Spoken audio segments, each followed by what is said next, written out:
شفتها وهو بيجري والذئاب دي بتقرب مني. بعديها فقدت الوعي من الخبطة، وبدأت أشوف كابوسي اللي مش عايز يفارقني. شفت نفس الكابوس ونفس الترابيزة، بس كان بيزيد عليهم حاجات غريبة مش قادر أفسرها. الحاجة دي كانت كل ما تقرب مني ملحقش أشوفها، لأني بقوم من نومي على صرخة جامدة أوي. يومها قمت من نومي على شقة عالية كالعادة. قمت وأنا ببص جنبي على حنان. كنت فاكر نفسي لسه في المكان اللي أنا فيه في بيتي، لكن للأسف ما لقيتش حنان ولا لقيت نفسي على السرير. لقيت نفسي في كهف نايم على الأرض وسط الحجارة والحشرات، وقدامي نار والعة وخيال بيقرب من مدخل الكهف. خيال كانت خطواته بطيئة، كل مدى صوت الخطوات دي كان بيقرب، لحد ما لقيت الخيال ده وقف قدامي وبيقول: أخيرا هنستيقظ الرجل المطلوب من رجال الأوشام. قمت من مكاني وأنا مش شايف حاجة وبقول: أنا أنا فين؟ رد عليا وقال لي: لا تقلق أيها الشاب، أنت في منزل خنجر الصغير. كملت بنفس اللهجة التوهان اللي أنا فيها وقلت له: هربت منهم إزاي؟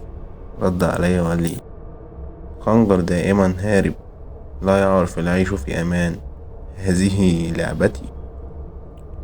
بعد ما قال جملته مسكت راسي جدا وقلت له: أنا راسي وجعني أوي. لا تضع يداك على الجرح وهو قابل للتلوث، لقد وقعت برأسك على حجر كبير أثناء مصادرتك من رجال الأوشام. هي الناس دي جريت ورايا ليه؟ قلتها بالعافية وأنا مش قادر أتكلم. رد عليا بسرعة خنجر وقال لي: الرجل صاحب جسد أملس خالي من الأوشام من الأكيد مطلوب له، فأنت غريب على الأرض. ليه؟ هو كل اللي هنا على جسمهم أوشام؟ بالتأكيد أنا لا أعرف اسمك حتى الآن. أنا أنا اسمي ميكي، بس أنا ما شفتش على جسمك وشم يا خنجر. سمع خنجر جملتي وبعديها قلع هدومه وظهر على ظهره وشم.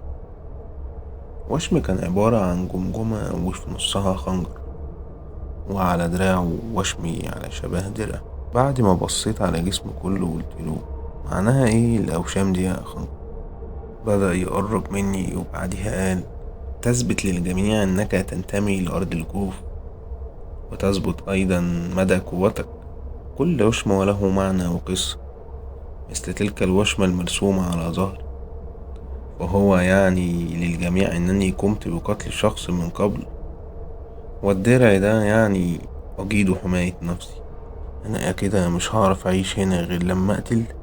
قلتها وأنا خايف من إجابة خنجر، بس ردت في الروح تاني لما قال لي: لا لا لا يا سيد مكي، توجد أوشام أخرى غير القتل، مثل الذي ظهر على قدميك. بصيت على فخدة رجلي لقيت عليها وشم الشخص بيجري. بعديها بصيت لخنجر وقلتله: والوشم ده ظهر ازاي ومعناه ايه؟ ده بيظهر لك أول ما تبدأ تخطي برجلك لأرض الجوف وتشرب من نهرها، تندمج المياه داخل جلدك ويظهر كل وشم خارج جسمك. بعدما تشعر تلك المياه إنك تجيد مهارة ما، مثلما فعلت منذ قليل. أنت تجيد الجري ببراعة. بس أنا ما شربتش من نهر الأرض دي يا خنجر، لقد قمت بالفعل يا سيد مكي، أنا اللي عملتها أثناء نومك. استغربت جدا من كلام خنجر وبعديها قلتله: لكن الوشم حرام، وأنا مش عايز أرسم حاجة على جسمي. ماذا تعني كلمة حرام يا سيد مكي؟ صعب عليا أفهمك يا خنجر، بس أنا مش عايز وشم. في أرض الجوف لا يمكنك السير وسط الرجال دون وشمك، سيعرفون أنك لست منا ويهجمون عليك مثلما عملوا من قبل. ومن الآن يجب أن تظهر وشمك للجميع حتى تقوم بأعمال أخرى، ويظهر لك وشمك الجديد، وستتعود على هذا قريب. أنا مش جاي أعيش هنا، أنا جاي من أجل هدف معين وماشي. ما هو هدفك يا سيد مكي؟ ولماذا تتكلم بلغة ليست بلغة أرض الجوف؟ ولماذا ترتدي ملابس غيرنا؟ ولماذا لا تحب الأوشام ولا يوجد منها على جسمك من ساعة ما قابلتك؟ بدأت أتوتر أول ما سمعت كل أسئلة خنجر ليا. حسيت إنه كشفني إني منتميش للبلد دي. معرفش كنت المفروض أقوله الحقيقة ولا أخبى عليه، بس أنا معرفش غيره، معرفش طريق الكتاب اللي أنا جاي علشانه، ولازم حد يساعدني. فجأة لقيته كسر الصمت اللي موجود ده وقال لي: صعب عليك إجابة أسئلتي يا سيد مكي؟ بصراحة كده أسئلتك كلها صعبة يا خنجر، جاوب عليها كي تكون سهلة. لو قلتلك إن أنا مش من الأرض دي، رد فعلك يبقى إيه؟ أنت طيب القلب يا سيد مكي، أمرك مكشوف بالنسبة لي من أول نظرة، أول نظرة على ملابسك ولهجتك الغريب. طيب وإيه اللي خلاك تساعدني؟ بسبب إنك ساعدتني في الهروب بالذئاب من رجال الأوشام، يجب علي رد المساعدة وكي تطمئن أكتر على قدمك. ده مش وشم نابع من مياه الأرض، ده وشم أنا رسمته عشان تقدر تتعايش معانا هنا. فجأة عيني برقت، قلت لخنجر: يعني إيه؟ أنا مشربتش من نهر الأرض؟ لا لا سيد مكي، نهر الأرض الملعونة موجود منها آخر قطرات في الجبل، أعلى مكان في أرض الجوف، وصعب على حد يوصل ويشرب منها. رديت عليه باستغراب وقلتله: وصعب ليه؟ بدأ يلبس هدومه وهو بيقول لي: لأن بيحرسها رجال الأوشام، ويملكها جوف، يملكها جوف ونسله من الأشرار. بدأت أقول له أنا ظاهر عليا الحيرة، هو مين جوف ده ومين نسله؟ يبدو أنك تحب رواية القصص والاستماع إليها يا سيد مكي. لا بس أنا جاي الأرض دي عشان هدف معين وهمشي منها. ماذا تعني بكلمة همشي منها؟ يعني هخرج منها وارجع أرضي. بدأ ينتبه خنجر ليا أكتر بعد ما سمع جملتي، قرب مني وقال لي: لا يمكنك الخروج من أرض الجوف يا مكي. لا في خروج يا خنجر، بس دي حقيقة محدش عايز يقول لكم عليها. من أين جلبت تلك المعلومات وأنت هنا منذ ساعات قليلة؟ عرفتها من أرضي وجيت عشان أجيب الكتاب اللي محتاجه، والله يخرجني من الأرض دي. أي كتاب هذا؟ كتاب اللي استحوذ عليه عائلة عساس، العائلة الجبلية. عين خنجر كانت تخرج من مكانها لما سمع كلامي. قرب مني أكتر ومسك إيدي وقال لي: أنت لست مثلهم يا مكي، الوقوف قصاد العائلة الجبلية مثل الوقوف أمام الموت. تفتكر في إيدي حاجة تانية أعملها؟ خنجر سابني خنجر وبدأ يبعد عني وهو بيقول: نعم، يمكنك المغادرة ورجوع أرضك بدون تلك هذه المعركة. باين إنك ما سمعتش كلامي كويس يا خنجر، أنا ما أقدرش أخرج من الأرض دي غير بالكتاب اللي قلتلك عليه. بعديها قال لي خنجر بنرفزة: إذن تعيش هنا حياتك الجديدة في أرض الجوف وتنسى أرضك القديمة؟ عايزني أعيش في أرض النسل وقف فيها وعايش فيها كل الدجالين والمشعوذين؟ عايزني أعيش في أرض يملكها عساس ونسله؟ هدي خنجر من تاني ولف راسه ليا وقال لي: تعيش معاهم سالم أحسن ما تحاول تكون عدوهم، فهم يملكون قوة لا يملكها بشر، والكتاب اللي بتقول عليه ده أكيد في قلب الجبل فوق، محصن من رجال الأوشام، وأنت جسمك اتكشف لديهم، وإذا عثروا عليك سيقومون بحبسك داخل الجبل حين معرفة نسلك. سيبك كل ده يا خنجر، مهم دلوقتي تعرفني الطريق اللي أمشي فيه عشان أوصل للجبل ده. سكت شوية خنجر بعد ما سمع كلامي وهو باصص في عيني، وبعديها قال لي: نام دلوقتي يا سيد مكي، جرحك لسه ملتحمش عشان تقدر تخرج، وبعد أيام من شفائك سوف أعلمك بكل ما تريده. رفض إنه يعرفني على الطريق اللي يخليني أعدي من رجال الأوشام. فضلت في الكهف لمدة أيام، كنت كل اللي بعمله أصحى من النوم آكل أي شيء يصطاده خنجر وبعديها أنام تاني.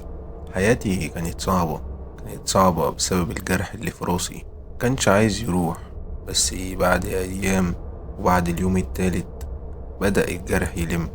يومها قمت حطيت ايدي على الجرح لقيته في حالة كويسة.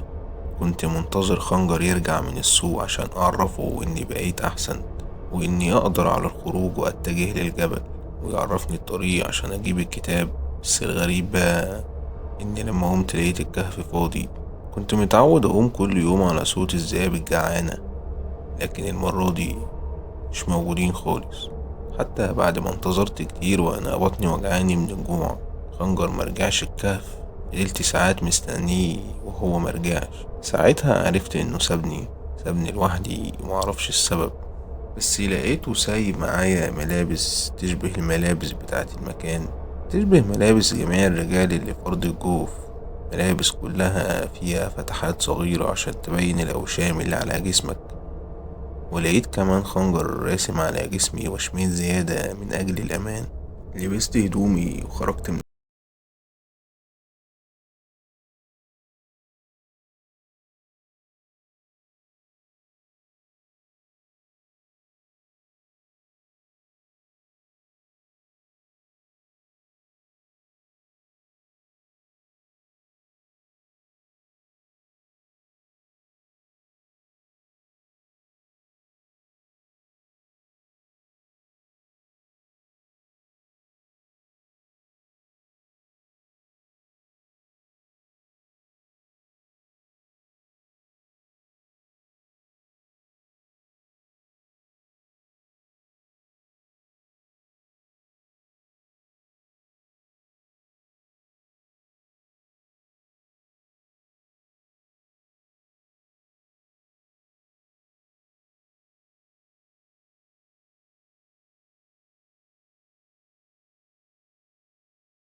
حركت راسي بالموافقة بدون ما انطق أي حرف.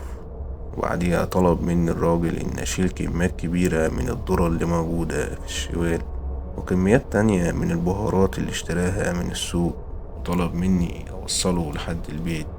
كمية البهارات رهيبة، معرفش كان بيعمل بيها ايه، بس مش مهم أعرف. المهم بالنسبة لي دلوقتي إن هو هيديني الأكل. رفعت كام شوال على كتفي وبدأت أمشي وراه، متجهين عند البيت بتاعه.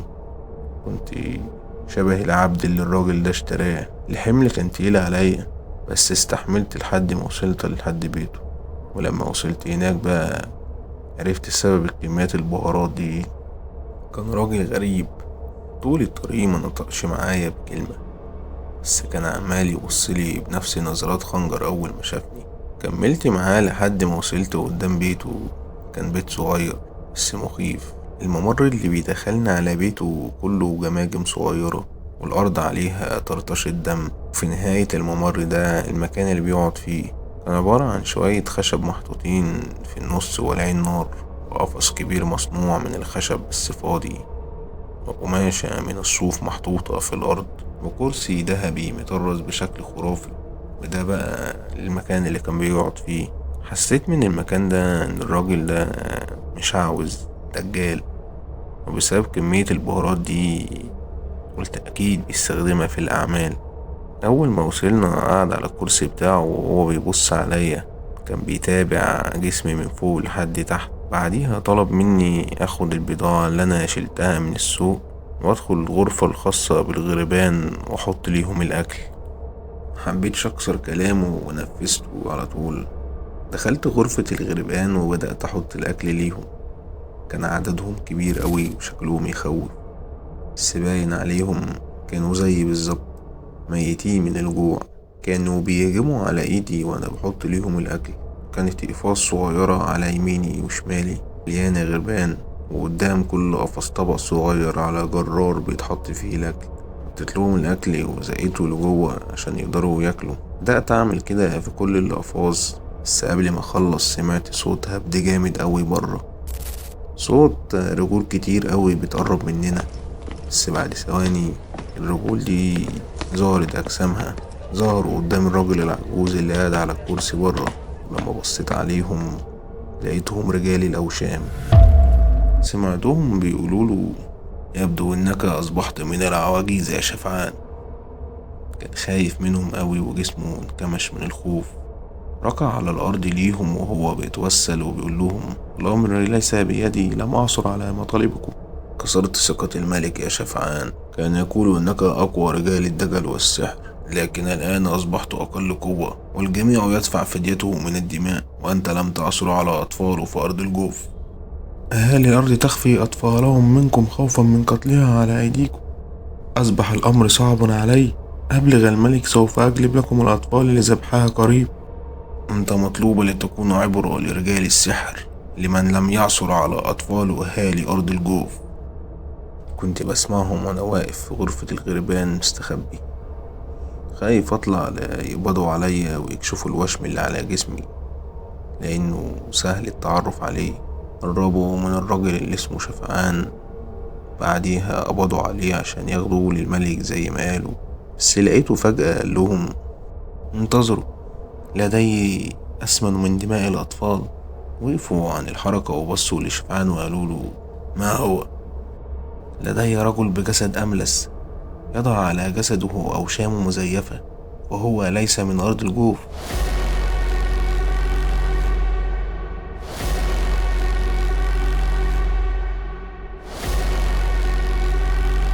سمعت الجملة دي ووقع من ايدي شوال الاكل، جسمي كله اتخشب والعرق زاد اكتر واكتر. كنت بتمنى انه يكون بيتكلم على حد تاني، بس للأسف كان بيتكلم عليا انا. فضلت واقف مكاني مترعش. الشوال وقع واتفرغ كل الاكل اللي فيه في الارض. بدأت الغربان صوتها يعلى بسبب قرب رجال الاوشام من الغرفة، وانا واقف زي ما انا مش قادر اتحرك. مفيش مكان اقدر اجري فيه، مفيش مكان اقدر استخبى فيه، مفيش قدامي غير الاستسلام.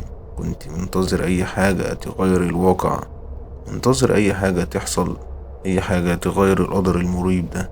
بس للأسف قبضت عليا رجال الأوشام، وهي الفرحة كانت على عيونهم كأنهم مسكوا قطعة من الذهب. نظراتي كلها كانت على شمعان اللي بلغ عني. كان نفسي أضربه ولو قلم واحد يشفي غليلي منه، بس للأسف معرفتش أعمل ده. بعد ما خرجوا من غرفة الغربان، بعد ما مسكوني وهم واقفين قدام شمعان، قالوا: تلك الهدية سيفرح بها الملك وسيفرج عنك يا شمعان. بصلهم شمعان وهو منكسر وقال: أنا في طاعتكم. قالها شمعان وهو نازل بركبه على الأرض لشوية ملاعين، شوية الملاعين اللي رفعوني على كتفهم وخرجوا من بيته. خرجوا وسط صياح رجال السوق الموجودين، حتى هم فرحوا لما اتقبض عليا. معرفش دي لعنة عندهم ولا دي حاجة ما بيحبوهاش، بس اللي لفت انتباهي ولاحظته موجود وسط السوق وسط الناس هو خنجر. كان واقف بعيد عنهم كأنه بيراقبني، وأثناء ما أنا ببصله وعيني عليه جاتلي ضربة قوية أوي من مكان معرفوش، وللأسف أغمى عليا أو فقدت الوعي من تاني.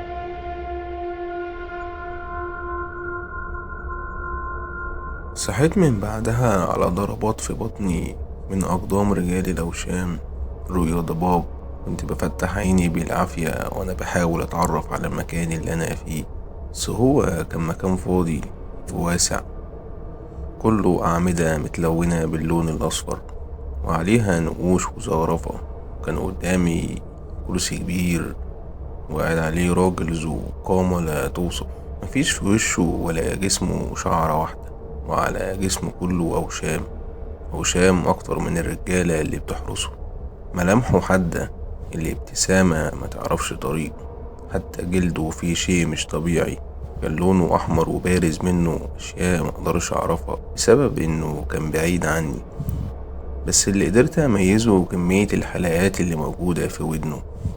فضلت باصص ناحيته ومتعجب من شكله وعينه. عيني ما كانتش عايزة تنزل من عليه. بعد ما فقت وأدركت المكان اللي أنا فيه، سمعت حد ورايا بيقول: رجل بدون وشامة يا سيدي. رفع سيده عينه المخيفة ناحية الشخص اللي قال الجملة وقال: أرى على فخده وشم. هذا وشم مزيف يا سيدي. قالها الحارس وهو بيدلق على جسمي مادة سيحة الوشم، رغم إنها محرقتش جلدي، بس شالت الوشم اللي عمله خنجر ليا.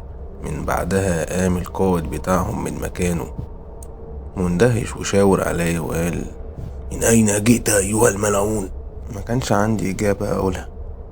كل اللي كنت بعمله إني ببص في شكله المريب. كنت بحاول أقرأ اللي على جبهته، كان محفور اسم جوف. أثناء سرحاني في اسمه وسمعته بيقول: انت لم تجيب، سوف أعلمك الإجابة غدا. قم بوضعه في سجن الغراب. كل اللي جه في بالي ساعتها إنه سجن خاص بالغربان، يعني أكيد هيبقى صغير. بس للأسف بقى هو مش كده خالص. كان واسع وريحته تقرف، وكان مفيش غير شباك واحد بيطل على السما. متقدرش تشوف الأرض بسبب ارتفاع السجن، يمكن عشان كده سموه الغراب. قضيت أيام بدون أكل، بقيت بزحف على الأرض ومش بقدر أمشي على رجلي. قوتي كل يوم كانت بتقل. بدأت أشعر إني مش هعرف أرجع أرضي تاني. بدأت أحس إني فشلت في المهمة اللي جاية علشانها. ما قدرتش أوصل للكتاب ولا عارف مكانه، ويزيد كمان إني على مشارف الموت. كلها أيام وأكيد جوف هيتخلص مني. بسبب قلة أكلي بدأت أشوف مراتي حنان وبنتي إسراء، بس المرة دي مش في كابوس، ده قدام عيني. شايفهم قدامي واقفين مبتسمين ليا، الفرحة على عيونهم، لكن الحزن معمر جوه قلبي. أنا خايف عليهم إنهم يكملوا حياتهم من غيري. بدأت أشوف رفعت باشا اللي بيحاول يبعدني عن المهمة دي، بس ده القدر، ونهايتي هتبقى في أرض مجهولة ومحدش هيعرفني. بدأت تختفي مراتي وتختفي بنتي من قدامي، واختفى بعديهم رفعت باشا. اختفوا كلهم، كل أحبابي اللي من أرضي. وظهر بعديها خنجر. في الأول كنت فاكرها هلاوس زي اللي شفتها من شوية، بس طلع واقع حقيقي، وخنجر كان بيبص عليا من شباك السجن. معرفش عمل كده ازاي، بس سمعته وهو بينده عليا: ميكي، ميكي، انت شايفني؟ فضلت باصص قدامي وبحاول اتبع الصوت. كنت بقول له: خنجر، حتى انت جاي تودعني؟ كنت بقولها وانا بنطق الحروف بالعافية. رد عليا خنجر وقال لي: اصحى يا ميكي، انا مش جاي اودعك، انا جاي انقذك. ليه سبتني في الكهف؟ قاطعني خنجر ساعتها وقال لي: فوق يا ميكي، انت بكرة هيتم قتلك قدام اهالي ارض الجوف. الخبر انتشر بين الناس ولازم تخرج من هنا. استغربت من لهجته اللي بقى بيتكلمها زيه، وقلت له: انت ازاي بتتكلم كده؟ افهمك بعدين يا ميكي، بس اسمعني كويس، اسمعني كويس في الكلام ده وقرب من الشباك. بدأت احس انه مش حلم. حاولت اسحف لحد ما قربت من الشباك عشان اسمع خنجر كويس. لقيته بيقول لي: الكتاب اللي هيخرجك من الارض دي معايا، بس ناقصه حاجة. كلام خنجر فوقني من عدم الوعي اللي كنت فيه، كأنه حدف طوق النجاة ولازم أنا اللي أساعد نفسي. كنت زي الغريق في البحر، وخنجر شبه المركب اللي وصلت عشان تشدني من قلب الموت. فجأة عيني برقت من كلامه وقلت له: بتقول ايه؟ كتاب معاك؟ اه يا مكي، اسمعني بسرعة قبل ما رجالي الأوشام تاخد بالها مني. أنا سامعك يا خنجر. كتاب فيه تعاويذ وطلاسم بتحكي عن أرض الجوف وعن البوابات اللي فيها، وبتنقلك بين الأزمنة. وعشان تعرف ترجع مكان ما جيت لازم نعرف مكان البوابة اللي جيت منها، وكل بوابة ليها رمز يا مكي. انت البوابة اللي جيت منها كانت شكلها عامل ازاي؟ بدأت أفكر بعد ما سمعت الكلام من خنجر. بدأت أقوله كانت على شكل، مش عارف، عقلي وقف عن التفكير. مبقتش قادر أفكر ولا قادر أتذكر البوابة اللي دخلت منها، مع إني طول الوقت فاكرها. بس دلوقتي كل حاجة اتنست واتشالت من دماغي. فضلت ماسك دماغي، ووصل بيا الحال إني بقيت أضربها في الحيطة من أجل إن الذاكرة ترجع تاني. خبطتها مرة مع مرة لحد ما الجرح اتفتح تاني والدم سال على رقبتي. بس الغريب بقى اني افتكرت لما شفت دمي يومها، حطيت في ايدي في دمي ومشيت بيها على النقوش اللي كانت موجودة في رسمة الكهف. اول ما افتكرت الكهف لقيت نفسي بقول لي خنجر، كان على شكل كف خنجر، كف عساس. قالها باندهاش وبعديها كمل كلامه وقال لي مش ممكن، ايه دي الرسمة الوحيدة اللي مقطوعة من الكتاب ومكتوب انها مدفونة في سجن الغراب. سمعت الاسم منه وحسيت اني اعرفه او سمعته قبل كده. الذاكرة بتعدلني في ان انا اتذكر اي شيء، بس لقيته بيقول لي بعديها البلاطة الخامسة من قدام باب سجن الغراب. فين سجن الغراب ده؟ مفيش هنا غير سجن العائلة الجبلية. بدأت أعيد كلامه تاني وأقول لنفسي سجن الغراب ده. فجأة وسعت عيني لما افتكرت إن ده نفس السجن اللي أنا مسجون فيه. قلت لخنجر بلهفة سريعة سجن الغراب ده اللي أنا فيه يا خنجر؟ اسمعني كويس وركز في كلامي. البلاطة الخامسة من أمام باب سجن الغراب. أتمنى يكون حظنا صح وتكون البلاطة اللي جوه دي. حاول تكسر البلاطة يا مكي وتخرج الورقة دي فيها رسمة الكف واللي هتعرفنا عن مكان البوابة اللي هتخرجنا من أرض الجوف. إيه الأمل الوحيد يا مكي؟ لقيت نفسي برد على خنجر وبقول له بس أنا هخرج إزاي وأنت بتقول إن هيتم قتلي بكرة قدام أهالي الأرض؟ خرج الورقة وحاول تخبيها، وأسلم حاجة ليك إنك تبلعها أو تحتفظ بيها في معدتك. وبكرة في ساحة القتل أنا هحررك منهم ونهرب كلنا من البوابة. استغربت جدا من كلام خنجر إن هو جمع نفسه معانا للهروب. رديت عليه وقلت له نهرب؟ انت هتخرج معايا من الأرض؟ ما لقيتش أي رد من خنجر. اختفى صوته واختفت معاه الإجابة. أملي إني أخرج من الأرض دي وإني أشوف أهلي تاني هو في السجن ده. معقولة ربنا بعتني هنا عشان أجيب مخرجي؟ زحفت من مكاني لحد بوابة السجن وبدأت أعد زي ما خنجر قال لي 5 بلاطات من قدام باب السجن. 1 2 3 4 5. وقفت على البلاطة وبدأت أفكر إن أنا معيش حاجة أكسر بيها البلاطة، محتاجة شي تقيل عشان تتكسر. كل ما الأمل يقرب مني إحساس الفشل يبعده. فضلت أفكر إزاي أكسرها بدون ما حد يحس من رجال الحرس، أو إزاي أكسرها أصلا. لاحظت في هدومي اللي خدتها من خنجر إنها فيها إكسسوارات ومطرزة كتير. قررت أقلع هدومي وأجمع كل التطريز ده حوالين كف إيدي عشان يعملوا كتلة أقدر أكسر بيها البلاطة. بعد ما قلعتها ولفيتها على إيدي بدأت الضرب، بس كانت صعب تتكسر، محتاجة حاجة أقوى. ضربت تاني وتالت ورابع، بس للأسف مفيش فايدة والبلاطة مش بتتأثر. ممكن بسبب ضعفي. حاولت من جديد بس المرة دي كنت بضرب بآخر قوة عندي، وأخيرا بدأ الضرب يجيب نتيجة. بعد عدة ضربات بنفس القوة بدأ يحصل تجويف في البلاط وتتكسر. بعد وقت طويل وساعات مستمرة من الضرب أخيرا البلاطة اتكسرت. شلت الهدوم من على ايدي وبدأت أحفر بصوابعي عشان أوصل للورقة اللي قال عليها خنجر، بس أنا مهما أحفر مفيش حاجة بتظهر. خرجت كل الرملة اللي تحت البلاطة، لقيت المكان فاضي. معقولة يكون خنجر بيضحك عليا؟ مش ممكن يضحي بنفسه عشان كذبة زي دي. مش ممكن برضه يكون في حد خدها قبلي، او اللي يمكن بقى ان ده ما يكونش سجن الغراب اصلا. كل دي احتمالات ممكنة. السب اليأس، السب الموت محوتني لما شفت الليل بدأ يختفي والشمس ترجع تاني، وده معناه ان موتي قرب. فضلت ساند على الحيطة وباصص للحفرة وانا دموعي على عيني. خسرت كل حاجة من اجل ان انا انقذ الاخرين، ودلوقتي خسرت نفسي ومش لاقي اللي يقف جنبي. فضلت على الحال ده لحد ما بدأت احس بحركة قدام الباب. معقولة يكون جه وقتي واموت قدام الجميع؟ وانا ببص على الباب لاحظت حاجة غريبة. عيني فضلت مراقبة عتبة الباب والخيالات اللي بتظهر من تحته، بس اللي لفت انتباهي بقى شيء أغرب. الباب كان عريض وكانت تحته بلاطة أنا فقدتها في العد. يعني المفروض إن أنا عديت غلط، والمفروض بقى كنت أكسر البلاطة الرابعة قبل اللي كسرتها أصلا، بس معقولة هلحق أعمل ده قبل ما رجالي الأوشام تيجي؟ في نفس اللحظة دي سمعت صوت الباب وهو بيفتح، سمعت صوتهم واقفين ورا الباب. إحساس الخوف زاد والتوتر بقى متملك مني. كنت خايف أكمل حفر في البلاطة يكشفوا أمري. بدأت أدعي ربنا يأجل اللي هيعملوه فيا على أمل يبقى قدامي وقت أحفر البلاطة. وأثناء ما الباب بيفتح سمعت صوتهم بيتكلموا وبيقولوا: أبلغت الملك بأنك ستخرج تلك المسجون؟ لا، تريد أن تفقد رأسك مثله بفعلتك هذه؟ يغلق الباب وعندما يأمرك الملك افعل. روحي ردت تاني لما سمعت صوت الباب بيتقفل.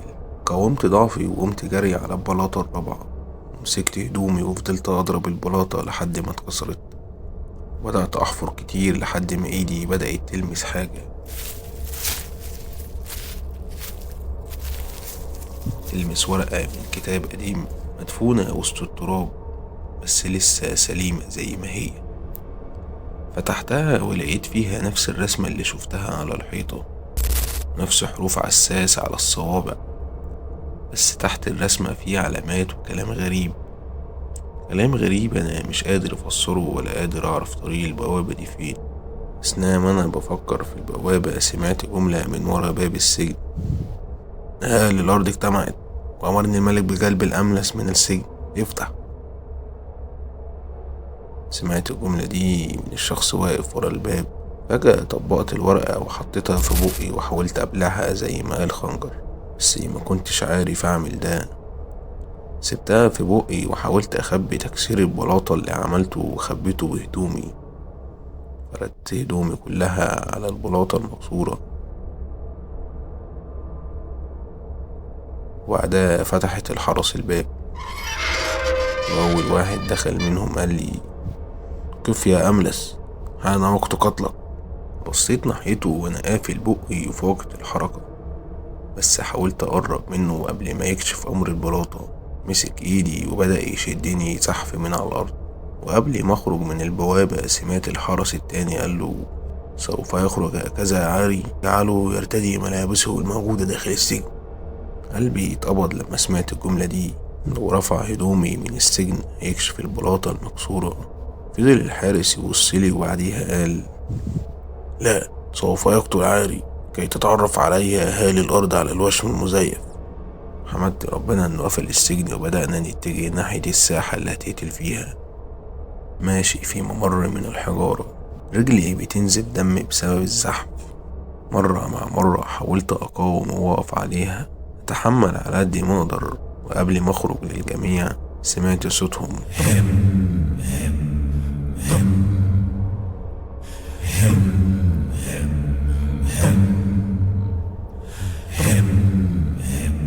كأنه يوم عيد، كأنهم مستنيين فرصة القتل دي كتير. ناس غريبة ومعاملتهم غريبة. لما خرجت وضربت الشمس في عيوني استغربت من عددهم، كان كتير قوي. وأول ما شافوني زاد الصياح بتاعهم.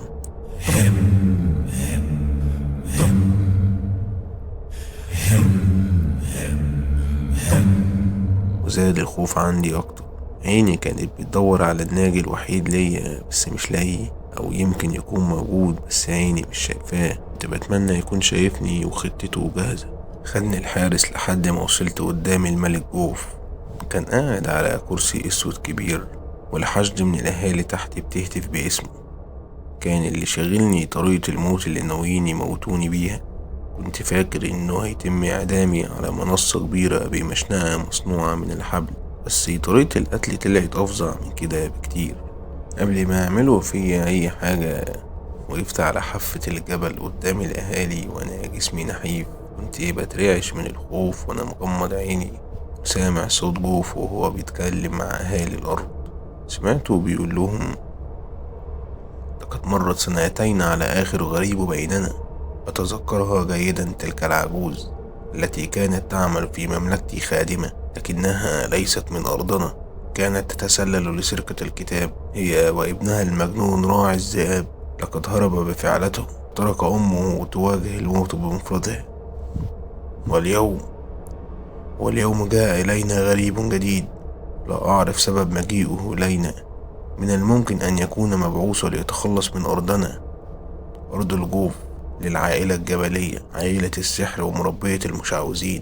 أرضنا أصبحت مهددة، وبسبب ذلك سأفرج عن أطفالكم وأرفع عنكم حجاب الخلف.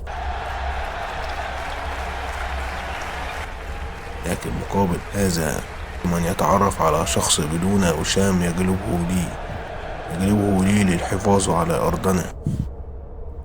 حصلت هزة كبيرة أوي للأرض بسبب قرار الملك الجديد اللي فرج عن أهالي الأرض ترجع تخلف من تاني وما تخبيش أطفالها بعد ما منعهم من الخلفة بعد آخر مولود ليه عساس.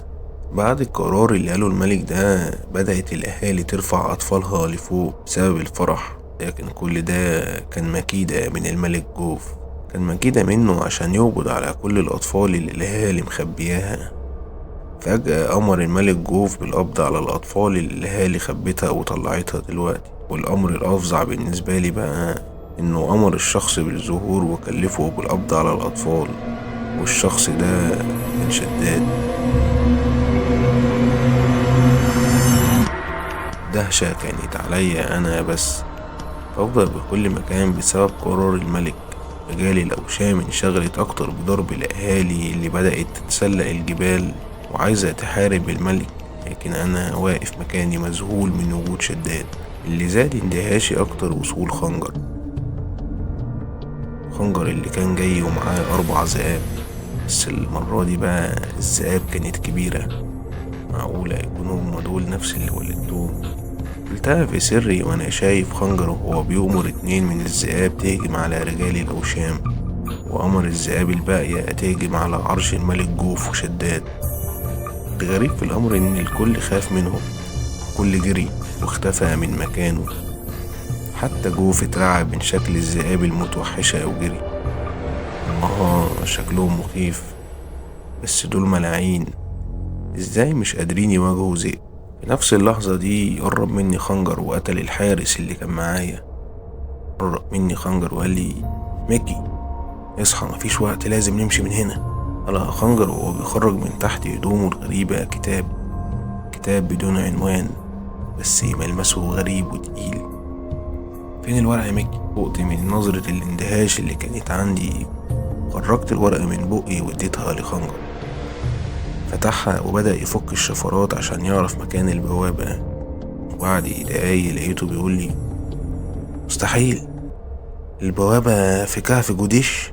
فين الكهف ده يا خنجر؟ ده نفس الكهف اللي اتولدت فيه الذئاب الصغيرة، فاكرها؟ ايوه، مش هي دي نفس الذئاب اللي بتحارب بيها دلوقتي؟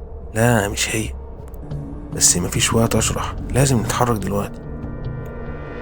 قال خنجر، وبعدها سمعنا صرخة عالية قوي كان سببها ذئب من ذئاب خنجر اتقتل على ايد شداد. بدأ يهزر على خنجر الخوف، لأن من الصعب حد يقدر يقتل ذئب. بعدها أمر خنجر ذئبه إنه يحرسنا ويقتل أي حد يقرب مننا أثناء اتجاهنا للكهف. جري خنجر وأنا وراه، بس هو كان أسرع مني بكتير وأنا جريتي بطيء. الكل كان مشغول بالدفاع عن نفسه، وأنا كل اللي في دماغي هل هقدر أخرج من الأرض دي ولا لأ. كنت على قد ما أقدر بحاول أقرب من خنجر اللي سبقني بمسافة طويلة. نزلنا من على الجبل أخيرا بعد جري كتير، لكن أنا وقفت ما بقيتش قادر أكمل. نفسي اتقطع وصحتي مش مساعداني أكمل جري لحد الكهف. وقف خنجر وقال لي: لازم نكمل يا ميكي، لو فضلنا هنا دقايق وهنموت. افتكر أسرتك اللي بره مستنياك في أرضك، يمكن ده الشيء الوحيد اللي قادر يدفعني إني أقوم من مكاني. كل ما أفتكر حنان وإسراء تضرب في جسمي قوة تخليني أقوم أجري.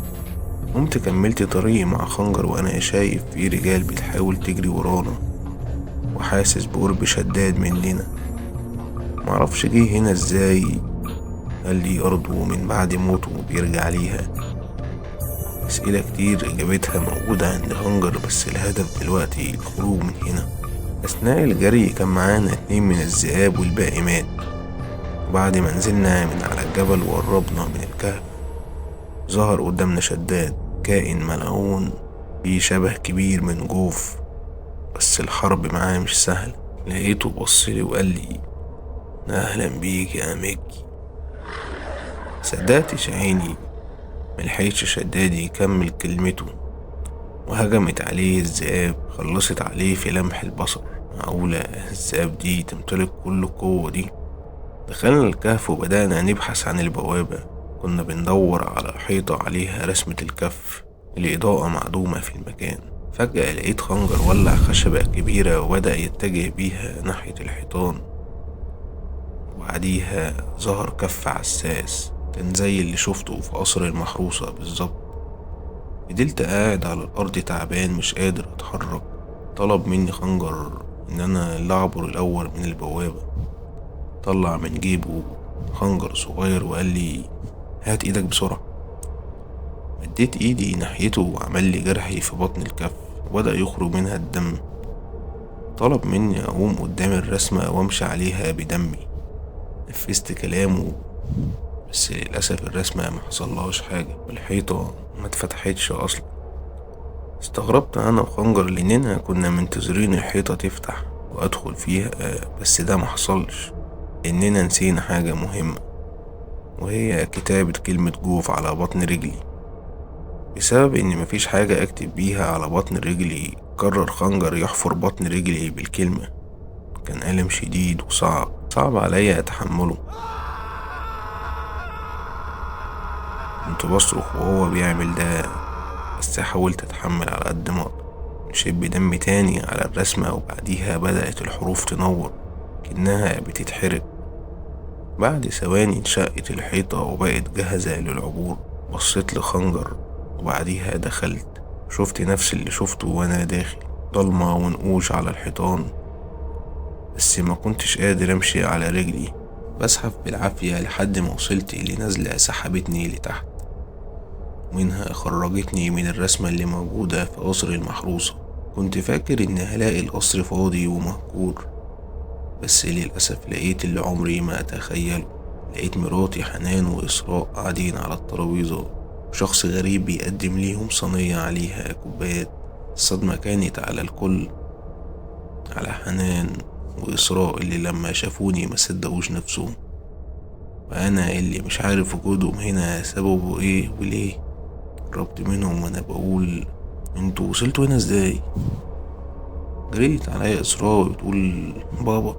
حاولت تشدني من على الأرض لكن أنا ما كنتش قادر أعمل ده، وكنت كل شوية أبص على الرسمة منتظر يخرج منها خنجر، لكن هو اتأخر. تصدق يا مكي مراتك حنان وبنتك إسراء بقالهم ساعة بيسألوا عليك وأنا أقول لهم على وصول وهم مش مصدقين؟ قال الجملة دي الراجل الغريب اللي كان بيقدم الشاي ليهم. بصيت له وقلت له: انت مين؟ حاولت اتسند على إسراء بالعافية وانا قاعد مكاني. في نفس اللحظة دي رد عليا: انا اللي عبرت الحيطان بسببه، حاولت تدمر ارضه وتهد عرش نسله. بصيت له باستغراب وانا بترعش وقلت له: انت جوف؟ الكلمة دي دمرته وخلته يبان على حقيقته، وتغير فجأة من بني آدم طبيعي إلى شيطان بملامح مؤذية. وقال بصوته اللي كان هيفجر وداني بيه: أنا عساس.